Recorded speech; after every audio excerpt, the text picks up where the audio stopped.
This is the Patriots Drive Podcast. We are all Patriots. Where we discuss, analyze, and answer questions to all things happening in the NFL and with our New England Patriots. Now, here's your host, Cole Kelly. Let's go!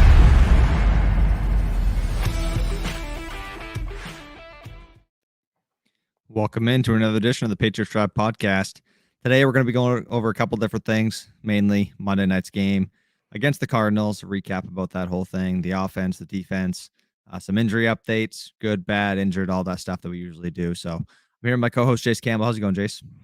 It's going good. A win's a win. We talked about this. I mean, it's good to get to 7-6. It's good to get in the playoff picture, but there's still a lot that this team needs to do if they want to, win a playoff game, win playoff games, and improve for next year. So it's good to get a win. You saw a lot of great individual performances. You still haven't put it together with the team. And I think the big story of this game is it was a bloodbath, and not just on the Patriots, but the Cardinals. There's a lot of key injuries that you hope, obviously Kyler Murray's, which sucks, but there's a lot of key injuries that you hope don't last for extended amounts of time for both teams. So it was a really hard fought game, physical game, a lot of injuries, and it sucks to see that happen. Yeah, it was tough, especially third play of the game, Kyler Murray going out. The Cardinals have just had a tough year, and now you hate to see an injury that's so late in the year, that's so major, that where it's going to affect them next season. So just hoping he comes to a speedy recovery and can be impactful for them next year. You hate to see that, but happy with the win, Ashton says, and love Marcus Jones. I do as well. We'll get into him, I'm sure, in a few minutes, but talking right off the bat, they need to give Mack an offensive line, wide receiver one, a real OC. I think those are three of the top priorities this offseason for the Patriots if they want to be better than they were this year. But I guess just kind of what were your initial thoughts on the game and the offense, the defense, and just kind of overall your expectations compared to what we ended up seeing on the field? Yeah, it's hard for Mac Jones when your first your top two receivers go down. I mean, Jacoby Myers, Devontae Parker. Jacoby Myers doesn't even play. Devontae Parker goes down with the concussion. Those are your two leading receivers in yards wides. And so that hurts the passing game right away. Then your most dynamic offensive player, Ramondre Stevenson, goes down with an ankle injury, tries to come back. Whoa, that was weird. I just had a gasp of air. Sorry about that. I've never had something happen like that before. I don't even know. I think I just got possessed. That was weird. No one clip that right there. That was bad. Everybody immediately clip that. Make that you can make a beat out of that. Like that was crazy. So oh boy, what is going on here? So someone's saying he's making fun of me. I don't know. But no, I mean, you have a ton of your offensive production and weapons get hurt right away, and I don't think that makes this game any more. You might get a couple more yards and maybe you throw up another touchdown there, but the offensive line's the big story in this. They're so bad. Trent Brown so bad. The Patriots threw 11 or 12 screen passes all game. Screen passes are great. I love screen passes as a changeup, but it's almost like it's the Patriots' number one play concept to go to after draw.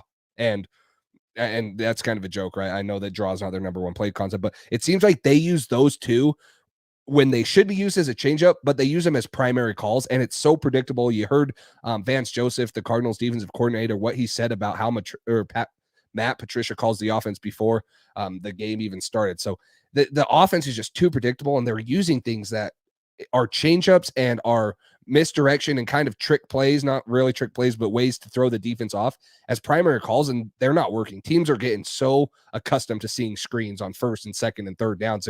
There's no, caught off guard surprising the defense anymore. Yeah, this offense is just so predictable. It's brutal. And I don't know how to pronounce this name, but Sands, I don't know. Jace, it's almost like a defensive coordinator calling plays wouldn't work out. That is, spot on here. It's who would have guessed that though, Cole? It's not like we said that leading up to this entire season, and I've said it the entire time. Yeah, but anyways, we're about to repeat our last 5 podcasts right now if we keep going down this road. So everybody knows the OC is not good enough. The O-line has not been good enough. Mac Jones is not the problem. Dan Orlovsky broke down a couple of Mac's plays on Twitter today, and Mac can play when you give him time. You give him time in the pocket, and he gets to read a defense and go through progression. He plays extremely well. When you give him no time, you give him crap play calls, and you run screens over and over and over and over again, the defense knows what you're doing. I mean, the amount of times where I just see, oh, fake screen pass to the right, and we're going to pass it to the left. Oh, fake screen pass to the left, we're going to pass it to the right. It's like everybody knows what you're doing, and it's just the same stuff. And we finally started to see some vertical aspects of this offense coming back in the past couple of weeks, and Hunter Henry's been starting to get more involved because that's what he thrives at, the vertical passing game. Mac did a great job. I don't know if he said it was cover 3. Yeah, 3. It was 3 deep and then 3 under, and Mac used his eyes to manipulate the deep safety in the middle of the field a little bit over to the left where Kendrick Bourne was running up the seam, maybe. And then he threw a dart to Hunter Henry up the right seam, and that was a 30-something yard gain. It was a big play late in the game. So it's good to see some of the stuff like that. It's good to see Mac having that passion. I've loved what we've seen from him the past few weeks, getting frustrated, showing emotion. He shows that he cares. And I'm hoping that we give him a necessary change, like someone said up here about the offensive line. Yeah, here we go. Ashton says the offensive line, wide receiver, and a real OC. If we give Mac Jones that next year, I think this team's going to be a lot better. I really do. The defense has held up their part for the most part. They've done a good job, and the offense just hasn't been able to hold up their end of the bargain. Even last night, the defense needed to get a touchdown with DeAndre Hopkins holding the ball like LeSean McCoy. I don't know what he was doing there, but the defense had to get a touchdown, and that really swung the game. After that, it was downhill from there for the Cardinals, and it was kind of over. So and Nelson Aguilar tried to give it back to him. Nelson Aguilar did try to give back to him. He tries to do that on a weekly basis. I will give Aguilar props for the whole Devontae Parker situation. That was, as soon as we saw the zoomed in angle of Parker and he's like wobbly like that, I was like, okay, that's not good. I immediately said, all right, well, there's another receiver down to a concussion. Hopefully he's all right. And they started like trying to speed up and run a play. And you see him standing there in the route. I don't know if you watched the video, and he's like hobbling around trying to get set in his route with his legs like spread. He couldn't even do it. So Aguilar, good on him to make the officials stop that play and get him off the field, because he had no business being on the field anymore. Devontae did. So yeah. This is the real reason the Patriots are winning right here. We said it, Boston headline. When you're in the chat, they win. So all you guys that are blaming Patricia, just blame Boston headline for not coming into our lives. But no, I better be here week 18 against the Bills. We need in the next 3 weeks, because we need and these the Dolphins wins. and the Dolphins and the Bengals and even the Raiders, because you can never rule anything out with this team right now. Yes. So I have it pulled up right here. The Patriots, 32% of their drop back passes were screens. That was 12 attempts. Mac was 11 for 12. And this is what blows my mind. Mac Jones only threw 4 play action passes yesterday.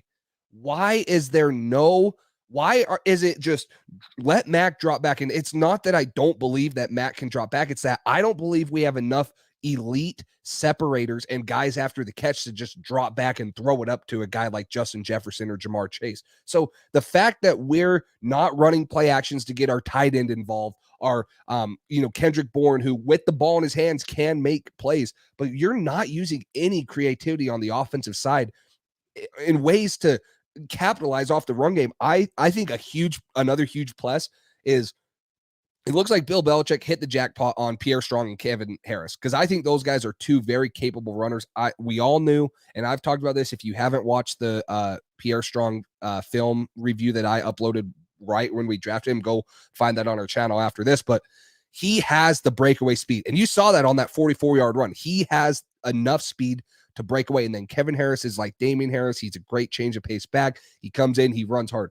So we have 2 good young running backs. I hope they get a little bit more time. Obviously, you want Ramondre Stevenson to be healthy, and he's taken most of the reps. But I have full confidence that if those 2 guys have to take an extended workload like they did yesterday, that they can make good things happen. So I'm excited to see what they can do, but there is no reason that we should not be running play actions off of these things. It blows my mind. Mac Jones has been so good, and the Patriots have been so good when they have these elite tight ends, and I think Hunter Henry is that. You see flashes of it this year, and you saw it last year when you try to incorporate him in the offense, and that's with play action passes. And They just have not been doing that. It blows my mind. It frustrates me to sit here and look at 4 attempts of play action passes.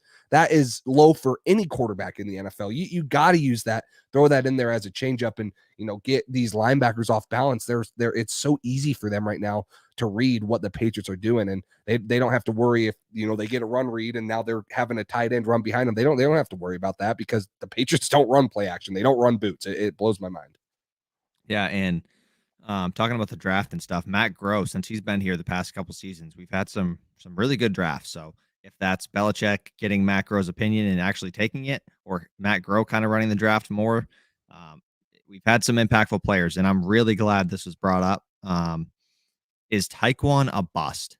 This is something that is so frustrating about this offense this year, and Patricia being the play caller, and just the mediocre offensive line, and just the offense as a whole is just horrendous. We can't move the ball down the field without throwing 35 screen passes or just running at weird times. It's just been bad.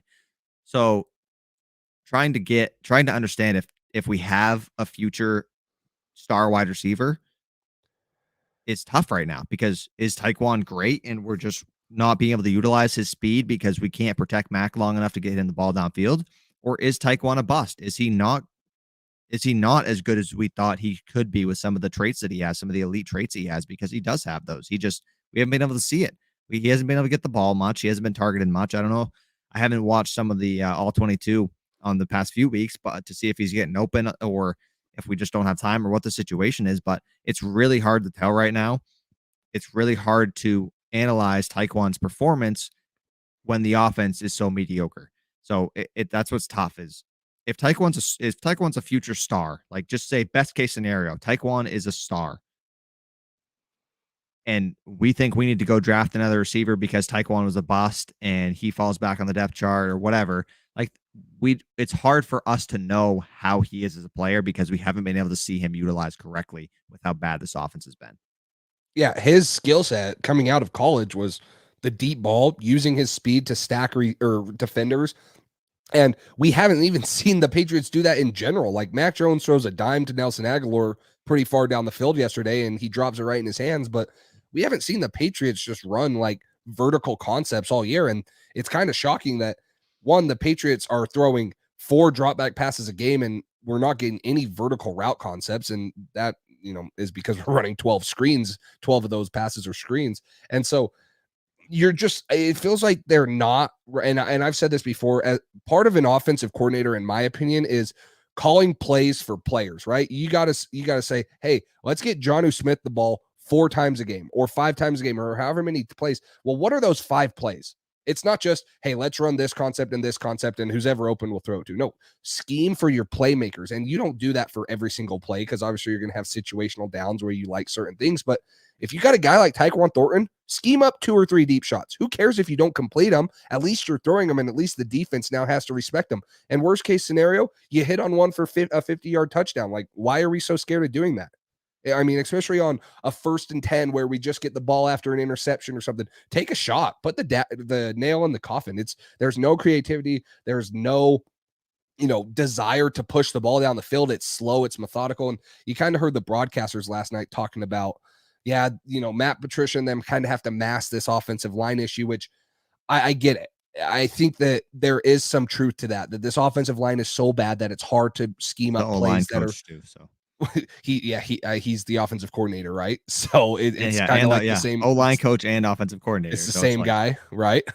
So, I mean, there are some problems within the personnel too. It's not just the scheme, but that should be no excuse to at least be aggressive at certain times and take shots down the field when needed to, and not be afraid to let Mac Jones loose, because you saw it. He had 2 great throws to Hunter Henry down the field. I mean, 2 of them great ones, and one of them's just 4 verts, and Hunter Henry goes up the seam. Mac Jones makes the safety go one way. He throws a rope the other way. Like, Mac Jones can do it, but he doesn't get enough opportunities to do it. Yeah, I agree. I think the problem is that we might not have more than 5 plays. So scheming up the whole 5-play thing, the 5 targets to one guy is tough, because that'd take up the whole playbook. Play. Yeah. Yeah, we have to double the playbook to get 5 total plays. So Red Patriot 99 says, would you agree that Mac Jones throwing passes to Hunter Henry is the new Brady to Gronk in New England? I wish they were, but that's one of the most historic passing combos of all time. Now, can they replicate a portion of what they did? I think 100%. We saw what what Hunter Henry and Mac Jones did last year. Like, there's no reason that they shouldn't be doing that this year too, if not overachieving, because of the more chemistry and more continuity and the time that they've had. So there's no reason that they shouldn't be as likely as a combination as when there was a big third down, who did Tom Brady go to? Julian Edelman or Rob Gronkowski? If there were a red zone play, or if you got first and goal in the red zone, probably one of those passes was going to Gronk, whether it was a slant, he was going to sit down, find the zone, it was going to be a fade on a smaller corner. And that's where I just think there's not enough scheming going on, and there's not enough trust in Mac Jones and in the offense to do that. They should be taking advantage of it like Brady and Gronk, because the Patriots have been the best when they've had those tight ends that can dominate over the middle of the field and our mismatches. And I think Hunter Henry's like that. I definitely think Jonnu Smith's like that, although we have not seen that. I just think he's kind of been, underperforming, and he's kind of been screwed a little in New England, because I just don't think they use his skill set like that. So there's no reason that Mac Jones and Hunter Henry should not at least be utilized like Brady and Gronk were, because a tight end is one of the biggest weapons on an offense. You look at the great tight ends, Kittle, Kelsey right now, Mark Andrews, like those guys are dominant and they are game changers when they're on. Well, I need Mark Andrews to step it up in the fantasy playoffs here for me coming up. So we'll see. Genuinely want Belichick gone after how we handled Mac's second year. As a coach, you can't get rid of Bill. We've talked about this a lot. I haven't seen you on the past couple podcasts, but we've talked about this a lot in more detail than we're going to go into right now, if you want to check that out too. Belichick, his decision-making as a general manager has been questionable. He told us at the beginning of the season, if the offense doesn't work, blame me. I'm the one who put Patricia in charge. I'm the one who did this and this. And he's the one who deserves the blame right along with Patricia, because this was an idiotic situation to put your team into. This is the worst way to handle a second-year quarterback. You're supposed to be surrounding him with talent and people who know what they're doing. And instead, we're giving him a second offensive coordinator and either giving him Patricia again next season, which would be horrible, or he's going to be on his third OC in 3 years. That's not how you handle a young quarterback. He did such a great job last year developing Mac Jones and putting him in a good situation, and we just went so far backwards this year. So it's tough. That's not how you want to see the situation handled. That's not how you develop a young quarterback. You want to put him in a good situation, and he hasn't been doing that. Belichick hasn't put him in that situation. So I think it's crazy to say that Belichick as a coach is not somebody you'd want around. As a general manager, his decision making has certainly been questionable the past few seasons. And I think the biggest thing is we heard so much about, we're going to have this scheme change. It's going to be Kyle Shanahan type of offense. We're going to, have this wide zone scheme and all this and that. You go look at the stats. I mean, there's no indication that that's what they're doing. Like Michael Owenu, 48% of his run blocking snaps have been in gap scheme. So they're pulling a guard. We heard they were going away from that, right? David Andrews, 48%. That matches up.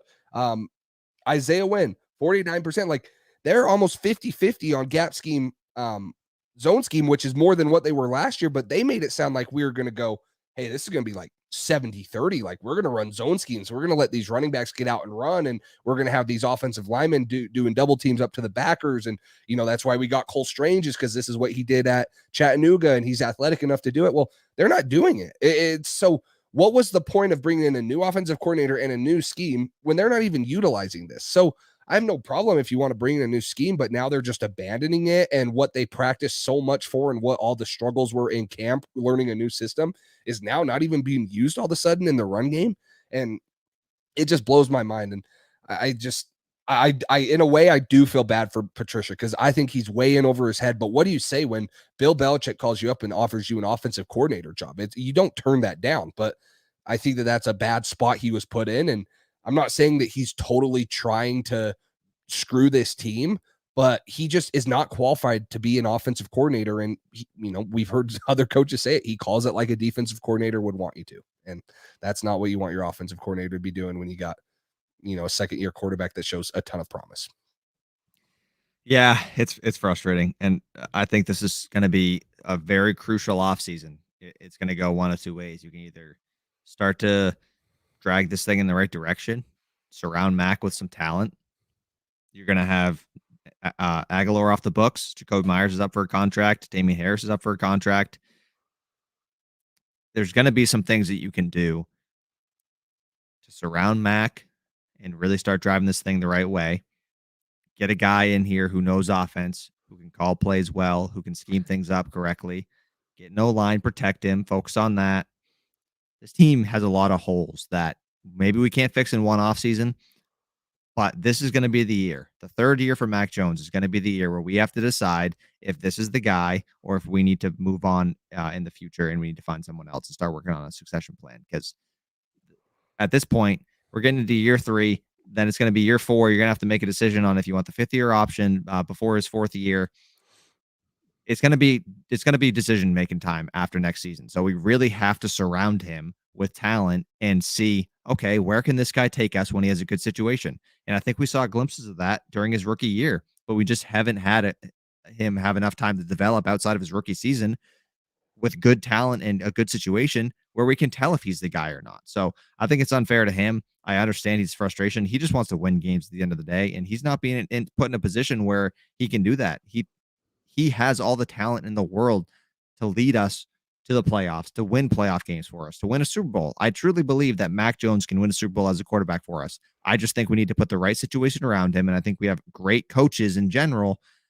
Matt Patricia doesn't really fall into that category for me, but I think between our defensive coaches, between Bill Belichick, and if we bring a good offensive coach in here, I think that's going to be awesome. And a great point here. This is something we've talked about a lot. Do what the Dolphins did with Tua in his 3rd year. Surround him with Tyreek Hill. Get a disgusting left tackle who has made a huge difference for them. I think he plays right tackle for them to block Tua's blind side. But Tua got an O-line, an elite wide receiver, and an offensive coach that schemes things up perfectly for him, along with good running game, speed everywhere. Jalen Waddle, a top 6 draft pick. I mean, that's the formula. That's the formula right there. And I just don't know if we're going to see Belichick go out and do that, which is frustrating. Yeah, this is a really good question right here. Where to go? Right here, MA Football Guy asked, is tackle or wide receiver more crucial in the draft? Honestly, both of the markets in free agency are not very good. I mean, there's Orlando Brown. That's going to be a 27-year-old left tackle that we all know is big enough. But he's going to demand a ton of money. And I don't even know if Kansas City's going to let him hit free agency. Like, they might pay him because Mahomes has had instances where he hasn't had the offensive line, and then now he's had it and he tears it up. He's a great quarterback without an offensive line. And when you give him one, he's that much better. So I don't know what they are going to value. In my opinion, you look at Joe Burrow and what he did when they went to the Super Bowl last year. An elite game changer at the wide receiver position is a quarterback's best friend, in my opinion. Now, you don't want to see your quarterback get hit like that, but I just want to see the Patriots go out and get a receiver that's wide receiver 1 quality, or at least someone that says, hey, Mac Jones, we're going to build around you, and this is your offense, and we're giving you weapons, and we want to see you succeed. You're our guy. And that might be, Bill might go do that through getting an offensive tackle and protecting Mac, but I think it speaks volumes when you get a guy that can catch the rock for Mac and is a complete game changer. Justin Jefferson, Jamar Chase, Garrett Wilson, Chris Olave. You're already seeing these rookie receivers come in and have huge years, and they're already some of the best receivers in their league by their 2nd or 3rd year. Boy, were we right about Olave. Yeah. He's a stud. Yep. He's good. He's really good. This is tough for me, and I think I hate to give you this answer, but it really depends on the Jacoby situation. If we don't bring back Jacoby, it's got to be wide receiver. Tyquan is an interesting thing. If we bring back Jacoby and Tyquan, they feel confident is a good player, maybe you can put offensive tackle up there. But I agree with this comment here. Oh boy, where'd it go? The wide receiver class. There's some talented wide receivers at the top of the draft. I don't know. I don't know how you feel about this. What do you think? Where do you think the bigger drop off is from, like, picks 10 to 20? You think it's harder to find a good wide receiver after the 1st round or a good tackle? See, I feel like this is a really good both tackle and receiver class. My problem is I don't trust Bill Belichick to draft a receiver. Yeah. So it's not about will there be talent there. It's will Bill find the talent? Because there's constantly dudes that get drafted in the second or third round and are playmakers. Deebo Samuel. We don't even need to bring up A.J. Brown, DK Metcalf, the year we drafted N'Keal Harry. Last year you had George Pickens. Christian Watson was a second round pick, and he was early second round, but still there's going to be talent there. And I think that it's easier to maybe find an offensive tackle that can contribute right away in the 5th or 6th round than it is to have a huge game-changing wide receiver like Justin Jefferson, Jamar Chase. But so to answer your question, I'll say I think there's a bigger drop-off in receiver. You go out, there's these guys, Chris Olave, Garrett Wilson, who are the other one? Drake London's having a good year. The 3 top receivers, Treylon Burks is coming on. The 4 top receivers, you could say, in the NFL draft last year, the 4 perceived ones that everyone thought were going to, go the first 4, and then Jahan Dotson kind of sneaked in there. They're game changers. So if you go out and you get a first round talent and you don't reach for a guy like N'Keal Harry, like some people think the Patriots did, and, there were a ton of concerns about him, I think that is going to be more beneficial than waiting for a tackle than it is to draft a tackle like Cole Strange and then hope to hit on a Tyquan Thornton that shows a ton of talent and expectation, but maybe is a little raw and takes more time to develop. We need that playmaker now. Yeah, and I just want to touch on this comment because I might have confused some people. I'm not saying that if we re-sign Jacoby, we don't need a receiver. I've been harping on we need a wide receiver 1 difference maker for years now, and we absolutely do. But I'm saying if we don't re-sign Jacoby, we absolutely need a wide receiver over a tackle. Our tackle play has been horrible this year. Isaiah Wynn's going to be gone. Trent Brown probably needs to be gone.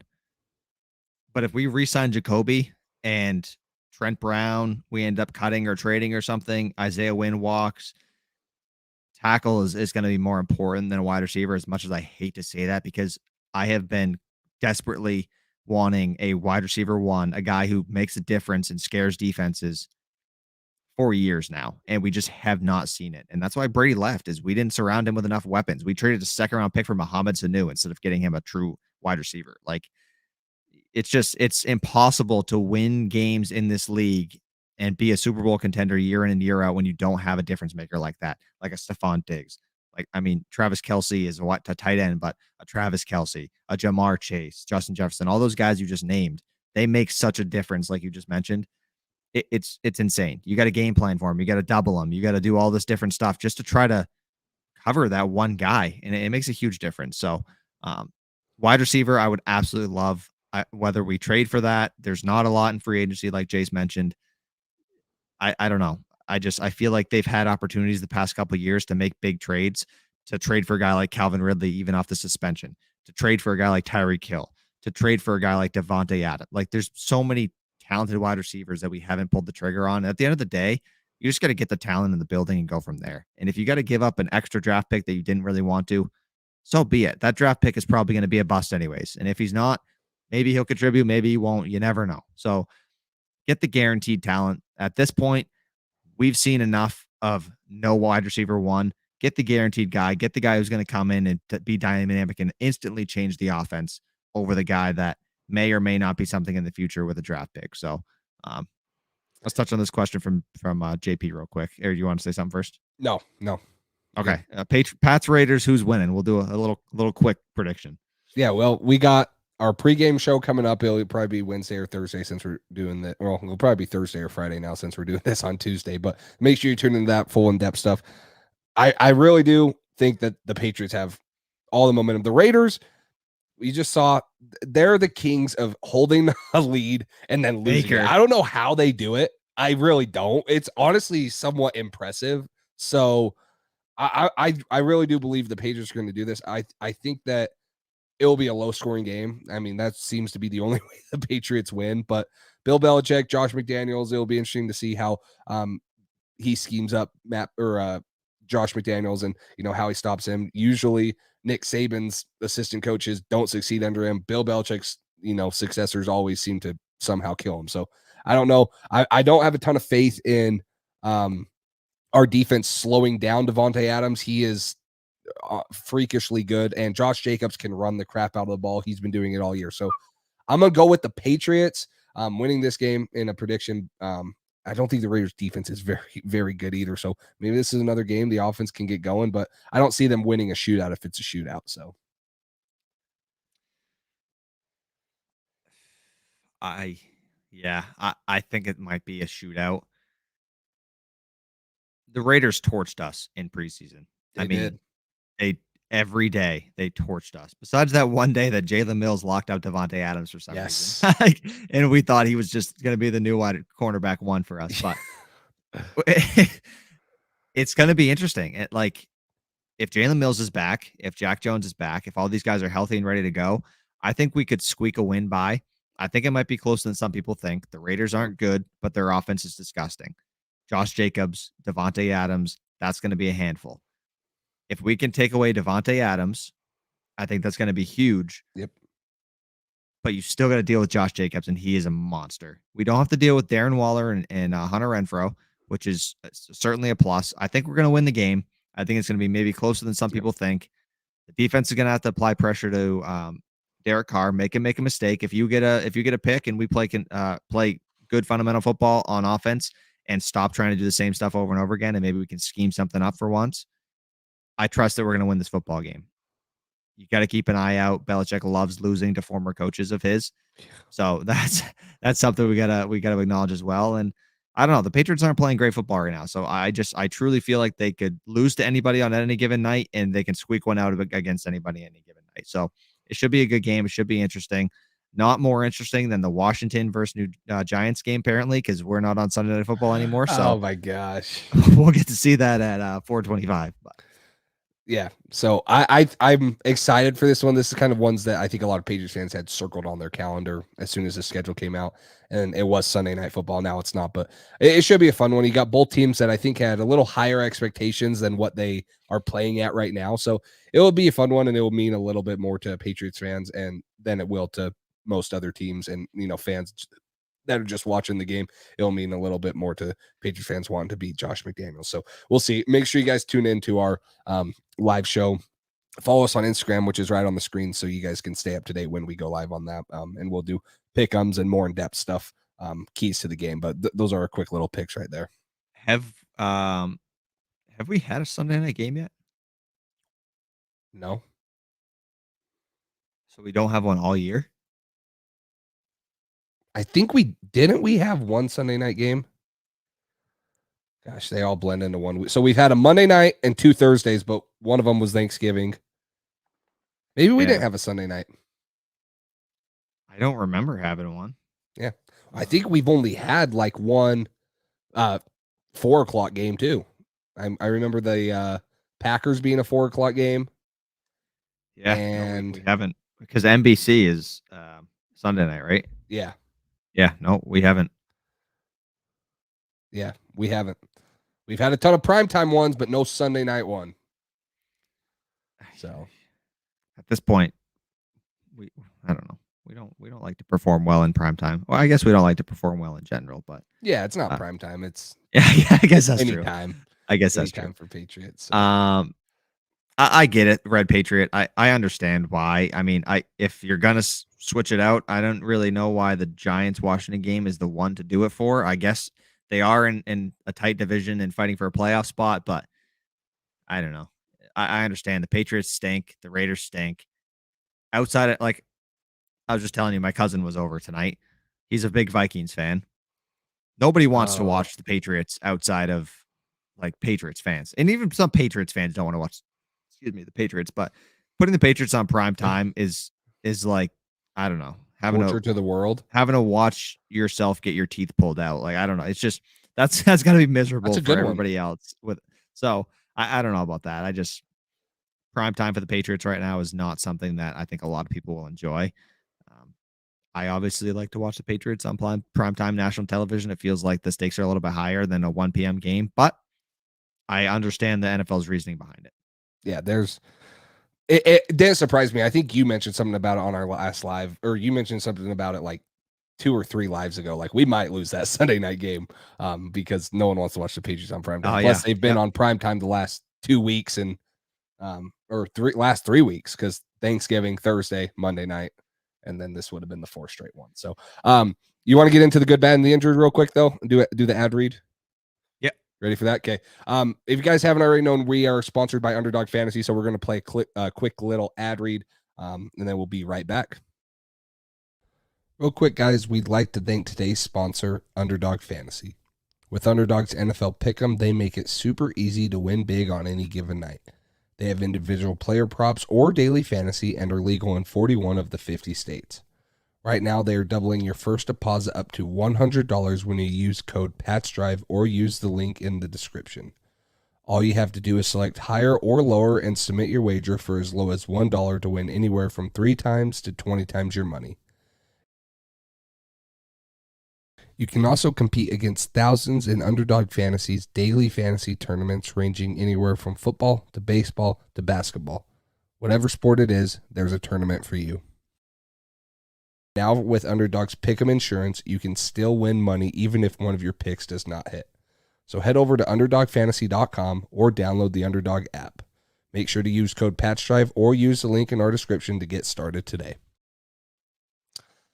All right, thanks to Underdog Fantasy for sponsoring that. If you guys are into, sports betting or want to do that, it's legal in like 41 of the 50 states. So make sure you guys do that. Use the link in our bio or just use code PATCHDRIVE and help support the stream. But let's get into the good, bad, and the injured right here. If you guys have any that you guys want to throw in, make sure you throw in the chat. We'll talk about this. But Cole, who's your first on the good list? I think it's got to be Uche. I mean, he's been balling out. He's been doing great. When it's pin your ears back and rush the passer, there's not really many people better on this team. I mean, if anybody, Judon's touched on it, how Uche's our best pass rusher. He's great. I mean, his speed is great off the edge. He's got great bend, and he's got sneaky power for a guy his size with his speed. And I think that's one of the biggest things that's improved his game from his rookie year and last season to this year is he doesn't just have the speed rush. He has incorporated a little bit of that bull rush, and he's gotten stronger where he can be more effective rushing you in a multitude of ways, which makes him less predictable and more impactful. So I think he did a great job.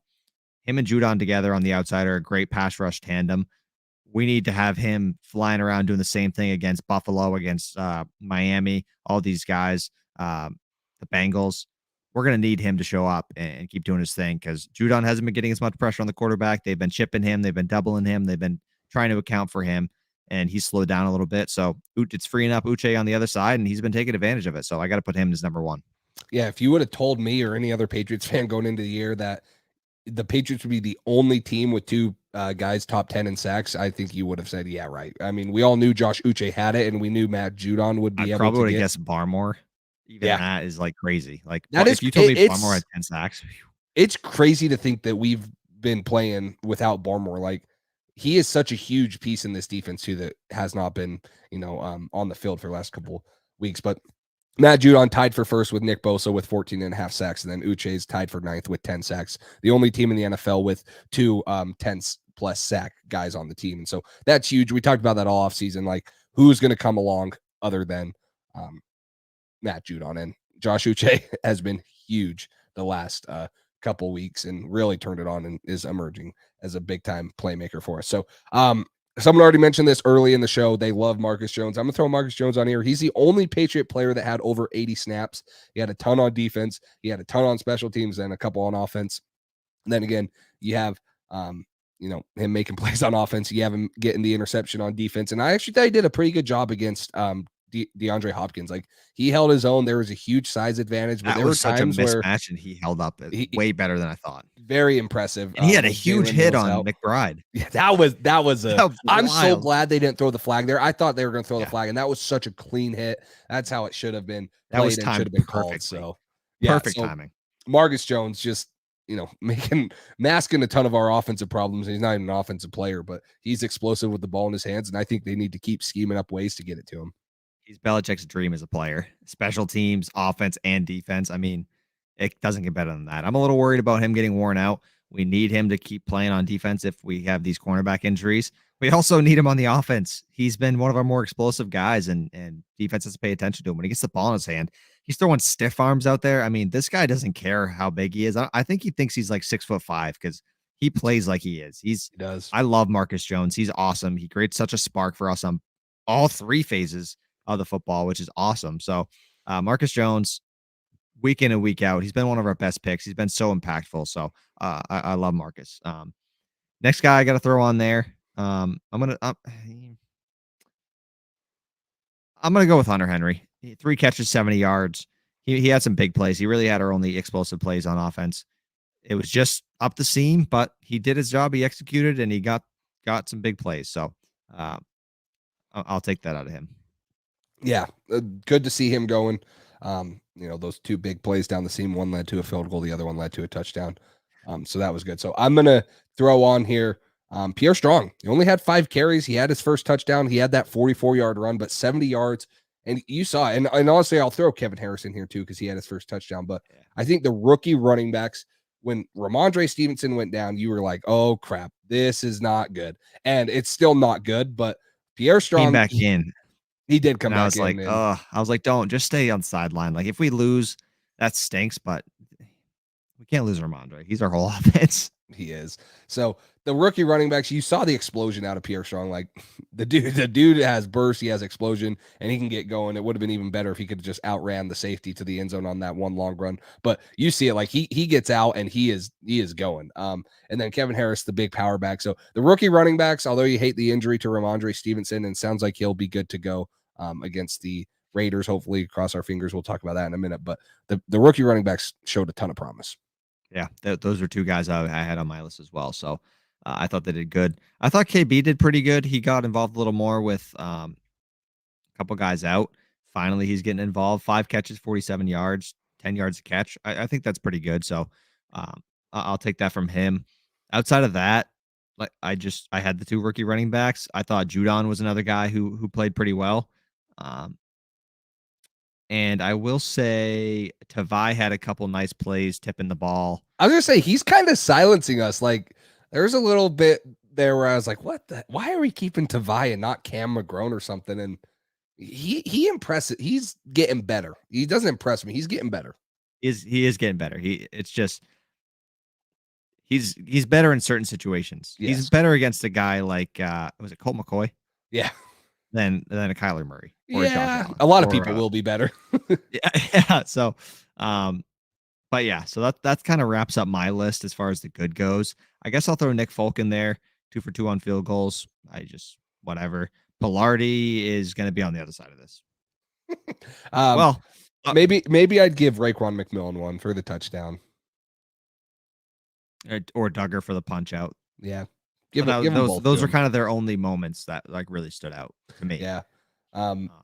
Bentley led the team in tackles, 10 total tackles, 3 solos. He was flying around like always. He's really, really good, and he just plays at full speed, and there's still some holes in his game, but he flies around and he hits dudes. He's a thumper. He sets the tone, in my opinion.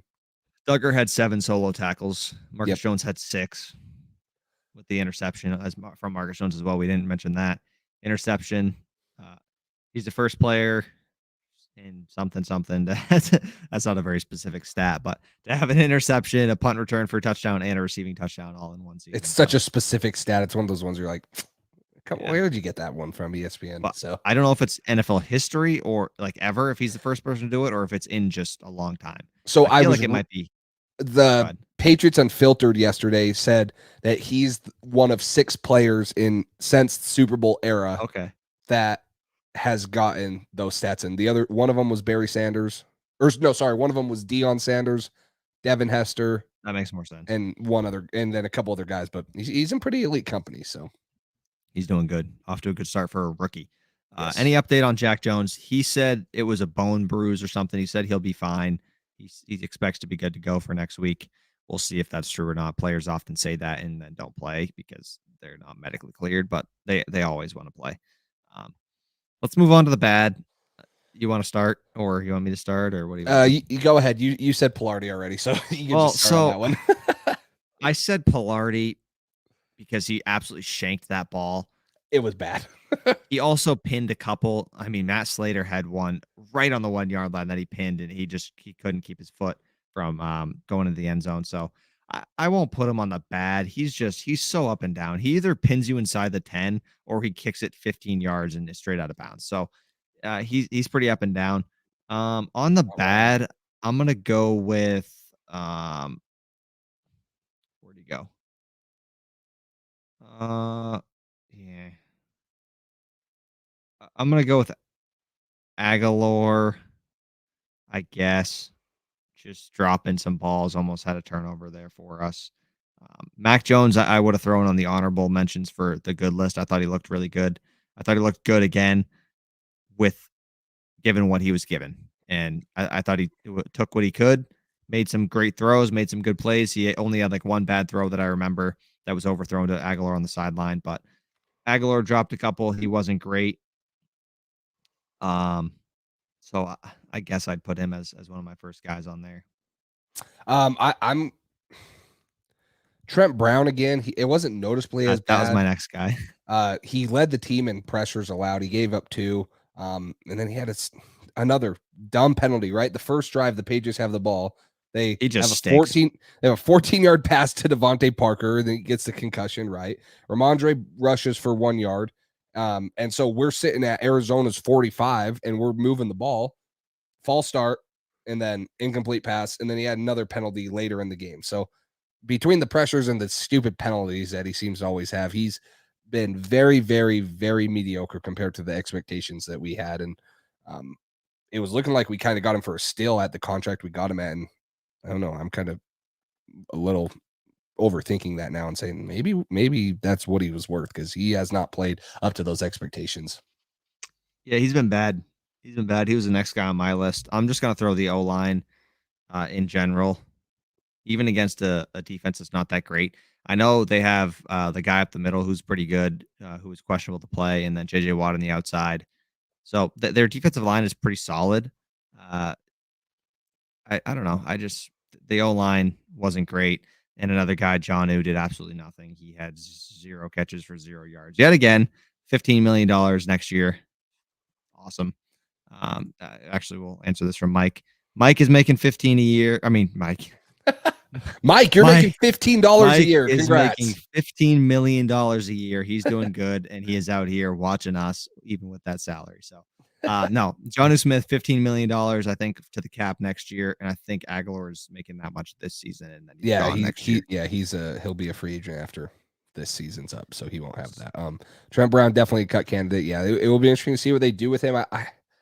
I still have faith in him. I don't know why I have faith in him, because he just doesn't care. He just doesn't seem like he cares. That's what it is. It's not a talent thing. It's a mentality thing, and that probably should concern me as a because I've been around players and I've coached players and stuff. Like, if you're not there mentally, it's hard to focus on the game and stuff. And so if he can figure that out, he has all the talent in the world. We know it. We've seen him when we won the Super Bowl last, and he was the left tackle. And the dude's 6'8", 360. Like, he moves well. He's massive. Like, if he has the right mentality and he cares, he's probably top 5, top 10 in the league, in my opinion. But he has not been like that all year. So that will be interesting to see how they handle that. Last one for me. Real quick. Yeah, go ahead. There are only 2 players in NFL history to record a receiving touchdown, kick return touchdown, and an interception in the same season. Dion and Marcus Jones. Okay. So I just wanted to say that before we forgot about that, because we just touched on that. So go ahead. Sorry. Yeah. So I was just going to throw my last one on there. It's kind of a team stat. 3 of 11 on third down. Just, again, what the Patriots offense is really, really, really good when they're ahead of the sticks and they're in third and manageables, third and shorts. But when it's penalty on 2nd and 9, it puts you to 3rd and 14. There's almost no hope. 1, because they just throw a screen every time and everyone can predict it. And 2, just they don't have that explosion or that explosiveness on the offensive side of the ball. So when you're in 3rd and longs, Patriots offense, so predictable, so bad. And they seem to be in quite a few of them last night. And then the couple touchdown and scoring drives they had, they did a good job staying ahead of the sticks. And ironically, they hit on a couple plays down the field. It's amazing how that works. You hit on a couple plays down the field, you're in business, but they don't seem to catch on to that for some reason. Yeah, no, I agree. MA football guy, Marcus Jones and Deion Sanders. Oh, sorry. Did my mic cut out? Yeah, Dion. Dion was the other guy. One thing that I do want to add to the good that I kind of forgot about, just looking at it now, 4th down efficiency. Yeah, Cardinals were 1 for 5. 1 for 5, yep. So that was awesome. The Patriots made some really big stops when it counted. I don't know why they went for it in all those situations, but they did, and the Patriots took advantage. Well, if we would have done our live show before, I would have thrown this out there. They go for it, I believe, like the second or third most in the NFL. Like, and that's a Cliff Kingsbury thing. That's a college thing too. Like, if you're anywhere between probably the plus 40 and the plus 50, and it's really, not punting range, or it is if you want to pin them deep, but it's a little far for your field goal kicker. A lot of colleges will go for it. And so I think that's Cliff Kingsbury's mindset. And it's a lot easier to go for it with Kyler Murray when he can scramble and, get those conversions. It was a little harder with Colt McCoy, but I agree. You can almost view those as turnovers in the sense, because you're getting the ball right where where you stop them at. And most of the time that was in pretty favorable field position for the Patriots. Yeah. Yeah. I agree with you there. They love going for it, and the Patriots did a good job. Knowing that, staying on the field and being prepared, expecting they're going to do that, and getting some key stops. So Carlos mentions a guy that I was just going to talk about here with Bryant. Miles Bryant has kind of struggled. He's kind of been a liability. Robbie Anderson popped off for the first time ever with the Cardinals going against Miles Bryant. So you hate to see that. He says, any thoughts on the nickel position for next week? Are you hoping to switch Marcus Jones, or would you stick with Bryant? Marcus has been nice in coverage. Yeah, I think this depends on what's Jalen Mills' status, what's Jack Jones' status, because you're pretty dang thin at corner with those two down, even with one of them down. So if both of them come back, I think Marcus Jones has 100% earned the right to play over Miles Bryant. We saw a little bit of Shaun Wade in the game just because of the lack of depth, and he didn't look great. He got burned on a shallow cross. I believe it was by Robbie Anderson. Or was it by Robbie Anderson? I don't remember. It was close to the red zone. But anyways, so I think Hollywood, right? Oh yeah, that's who. I forget they have Hollywood Brown. Whenever they kept saying Hollywood Brown, I was like, oh yeah, they have that. That's totally weird. So yeah, it was by Hollywood Brown. So I think that he's earned to take over most of the slot reps. But again, like I said, that depends on what your depth is, because I sure as heck would trust Marcus Jones outside and Miles Bryant more inside if those two guys are hurt than putting Shaun Wade out there for an extended amount of time. Shaun Wade can get by, and I hope he gets better. But I, from what we saw, Miles Bryant, if those two guys are down, probably has to play the nickel, moving Marcus Jones out. Yeah, I like Marcus Jones. I have a lot more confidence in him than I do in Miles Bryant, which is saying a lot just for his rookie year. This is the only thing I'm worried about. What Mike mentions here, 5'8" frame. Let's pray he holds up. That's a lot of snaps. I really don't want to see him taking that many snaps. It's just I don't want to wear him down. He's a good asset to have. I just want to sprinkle him in when needed on offense. He's great in the kicking game. He can flip the field and be really good for us. So I kind of want to limit him a little bit on offense and defense. Maybe if we have the health to do that. I don't know. He's talented though. If he can lock a guy up on defense and he's more valuable there, keep him there for one game and just give him 2 packages or 2 plays on offense. I think they got to play around with that and make sure he's not getting too much of a workload and they're not running him down. Yeah, and that's the one concern. I love Marcus Jones coming out of college, and he's a playmaker. We all knew his capability in the return game. It's how does he match up at that size against, most of the time he's going to be dealing with a lot bigger cornerbacks. So I think that he, like you mentioned, he doesn't play like he's 5'8". Like he plays like he's bigger than he is. And obviously his speed and explosion helps him out. So I think that he's earned to play a lot of the inside reps when most of these guys are healthy. And Miles Bryant's one of those guys that you can, either as a cut candidate or you don't bring him back, because I have not been too impressed with him the last 2 years when he has had to step up. He has not done it, in my opinion. So no, he certainly is not. Let's get on to the injured. So just a quick recap. Jack Jones with that kind of bone bruise kind of thing. Ramondre with an ankle injury. He was ruled out. Jacoby was ruled out before the game with his concussion. Jalen Mills was ruled out before the game with his injury. And then Devontae had a concussion. He was out for the rest of the game. Outside of that, Brandon Schooler had a wrap on his leg post-game, but he said he should be good to go. Other than that, do you remember anybody that I'm missing? No. Sounds about Damian That was Harris. it. Still Damian wasn't Harris ready. doesn't play. Jacoby doesn't play. When's Barmore eligible to come off IR? I think the Bengals game. Does that sound right? So next week, yeah. I think so. Oh yeah, McCourty. Yep. Thank you, Carlos. McCourty got taken out. It wasn't even a concussion though. It was just his shoulder, right? He pointed to his shoulder afterwards. It didn't look like so when I saw the play, at first I thought it was concussion too, and then when I saw it hit, I'm like, that's not concussion. It seemed like he tackled, and when he came off, he hits. I forget which one of the Patriots players is running, and looks like it could have just been a stinger or something. It was Dietrich Wise, I think. Yeah, so he hits a big guy. So that was the one that we missed. You're right. Good call. Yep. Thank you, Carlos there. All right. Well, I think that's all we got for that. Do you want to mention the giveaway thing? Ooh, should we have these guys earned it? I don't know. Yeah. Guys, we appreciate all the support on this channel.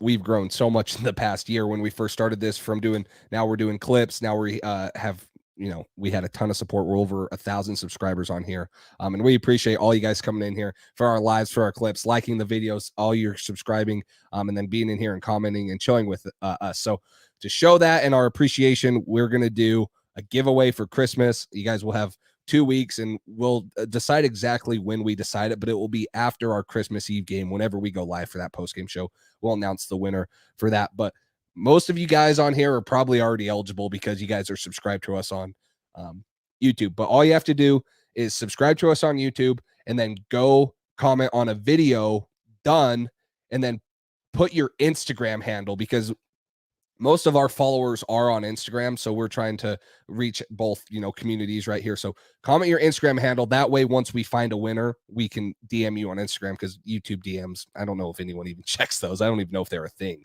So they might be, but once you do that, hit done. And what we're giving away, we felt like this was pretty cool. I'll pull it up on screen right here. We're going to be giving away a signed Jack Jones picture right here. This has a JSA authentic. This comes from sportsmemorabilia.com. This comes from Jack Jones's first interception or pick six against the Packers. So we're hoping that you guys appreciate this, and you guys enter this. And then the other thing, we're going to throw up a post tomorrow on our Instagrams. It would be really appreciated if you guys just shared it on your story and tagged, a couple friends, so we can get more people involved, more people subscribed, and then, more people entered into the giveaway. And we hope one of you guys that are in here, constantly and always supporting, wins this. But this is a little thank you for us, the holiday season. Hope you guys like it. And, a guy that has been emerging for the Patriots and is a dang good player, and hopefully he's here for a while. We're going to be giving away his photo that's signed by him. So make sure you guys do that. We appreciate all the support, like we mentioned. So yeah. Yep. Jace, I think you hit the nail on the head there. We appreciate you guys. Exactly. I don't even know if there's DM on YouTube. I don't know either. So Instagram's going to be the way to go. So that was a good call. I know we didn't talk about that before, but yeah, that was definitely a good call. So yeah, if you guys are interested in that, or if you guys have something different that you guys have an idea on for maybe next time or whatever, just give us ideas. We're more than open to that. But yeah, we thought a good young player for the Patriots who has a potential to be a really great player. I think that's something that could be really cool to have his first pick six on Aaron Rodgers too. So that was awesome. Yes. So that's hopefully kind of many cool. more. Hopefully many more. Yeah, hopefully. Yes, absolutely. But if you guys have any questions, feel free to message us on Instagram or drop a comment somewhere. We'll see it. And but as far as that stuff goes, I think that's all I got. Yeah, I do too. Thank you guys for all the support. Continue to like, subscribe, comment on the video. Again, use code PATCHDRIVE at underdogfantasy.com so you guys can get your first deposit up to $100 matched. And, Cole's a lot better at this than I am. I can't win to save my damn life. So I should probably just stop, but I don't. And I just keep losing. So if it makes you feel better, I put a bet on Ramondre and Kyler Murray last night. That did not go very well. So I saw someone that was down by 3 points in fantasy, and they had Kyler and Ramondre, and they didn't win because they went out so early. Oh, I saw that's that. brutal. Yeah. I think I had the over for rushing yards for Kyler Murray. He ended up with 3 on the play. He tore his ACL, so that was it. And then I had the over for receiving yards on Ramondre, and he had like 3 as well. So that was a horrible bet by me last night. But good thing I threw like $5 on that one, so it didn't really do. That was fine. But yeah, that's super fun. It adds another element to every game you watch, every different sport. Go use our code on there if you join, and let us know if you do join, because we certainly appreciate it. It supports us, supports this channel, keeps things going and growing. So maybe Thursday, Friday, we'll let you guys know as far as the pregame show goes. I know last week we didn't have one, and we haven't had as many as we'd want, but we both got conflicting schedules sometimes, and he's on the West Coast, I'm on the East Coast, so it's a little different. But we appreciate you guys tuning in every night that you guys do, and being here, commenting, engaging with us. We appreciate the support more than you guys know. So enter the giveaway, tell a friend. This is what we're giving away, the Jack Jones photo, just one more time before we head off. So let your friends know, enter, subscribe, like, all that good stuff, and we will see you guys next time. Thanks for listening to this edition of the Patriots Drive podcast. Follow us on social media to stay up to date with all things New England Patriots. Make sure you tune in to the next episode and check out patriotsdrive.com for more great content. We're on to Cincinnati.